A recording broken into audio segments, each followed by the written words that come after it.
If you grew up going to Sunday school, or if you spent any time scrolling through the weirder corners of internet religious debates, you've probably heard this story.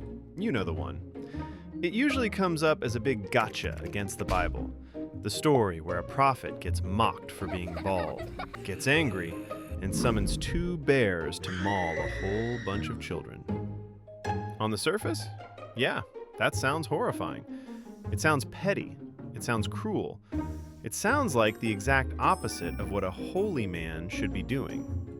And honestly, if you just read it in English with zero context, it is horrifying. But here's the thing. I'm a history nerd. I love digging into the context behind ancient texts. And when I really started digging into this story, the Hebrew behind it, the geography, the politics of the time, I realized what actually happened is way more complicated and way more intense than just a prophet having a bad hair day. So today, grab your coffee. We're going deep into 2 Kings chapter 2 to answer one question. Did this prophet really send bears to maul children? To understand this story, we need to set the scene. We're in the northern kingdom of Israel around the 9th century BC. It's a turbulent time, and our main character is Elisha. Now, Elisha is the new guy. He has just taken over the prophet business from his mentor, Elijah. Elijah was a legend, fire from heaven legend, showdowns with Baal legend, capital I intense. And just one chapter before the bear incident, Elijah gets taken up to heaven in a whirlwind of chariots of fire. It's an epic exit. So Elijah's gone, and he leaves his cloak, his mantle of authority, to Elisha.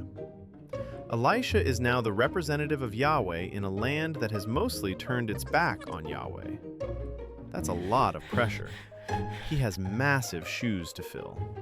He probably feels insecure, and he needs to establish that he actually has the authority to do this job. At first, things go pretty well. He splits the Jordan River, he purifies some bad water in Jericho. So far, so good. But then, he starts walking from Jericho up toward a town called Bethel. And that's where everything goes wrong. Elisha is walking up the road to Bethel, and the text says a large group comes out of the city and starts harassing him.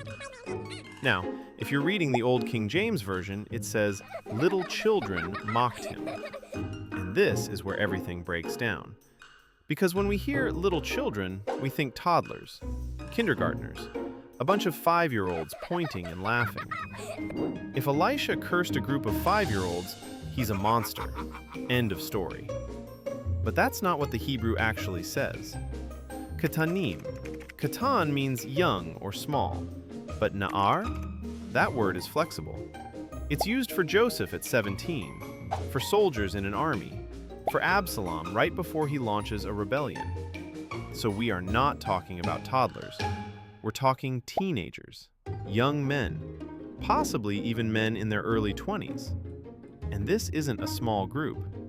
Later, the text says 42 of them were mauled, meaning the group probably started with 50 or more.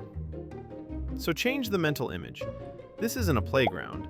This is Elisha, alone, on a desert road, being surrounded by a gang of 50-plus rowdy young men actively looking for trouble.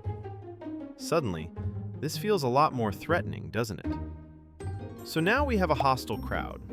But what are they actually shouting? "Go up, you bald head! Go up, you bald head!" Sounds silly to us, right? But in the ancient Near East, this was heavy stuff. Hair symbolized strength and vitality. Think Samson. Losing it could imply weakness, disgrace, even illness. And Elisha may have shaved his head in mourning for Elijah. If that's true, they're mocking his grief. But the real punch is the phrase, "go up." Remember what just happened to Elijah? He went up to heaven. So when they shout, "Go up, bald head," they're not telling him to climb the hill. They're saying, "Why don't you disappear too? We don't want you here. Your God has no authority here." This isn't bullying. It's a spiritual showdown. And now, the most important piece of context: location. This is happening in Bethel. Bethel was enemy territory. Years earlier, King Jeroboam set up a golden calf there as a rival to worship in Jerusalem. Bethel was the headquarters of state-sponsored idolatry. So these young men aren't random troublemakers. They're products of that culture. Some may even be shrine attendants or acolytes. They see the new prophet of Yahweh approaching, and they come out in force to stop him. If Elisha backs down here, his ministry is over before it begins. Bethel would stand as proof that Yahweh has no power there. So Elisha is surrounded, threatened, completely challenged. What does he do? The text says he turns, looks at them, and curses them in the name of the Lord. Elisha doesn't summon bears. He doesn't have animal control superpowers. He hands the situation over to God. And the response is shocking. 2 female bears come out of the woods and maul 42 of the young men. It's brutal. It's violent. And the text doesn't soften it. In the Old Testament, this is known as a covenant curse. In Leviticus, God warns Israel that hostile rejection will result in wild beasts being sent among them. The author of Kings presents this as the fulfillment of that warning. Bethel, the center of idolatry, openly attacked God's representative, and the response was immediate. Look, this is a hard story. Even with all the context, it's still a tragedy.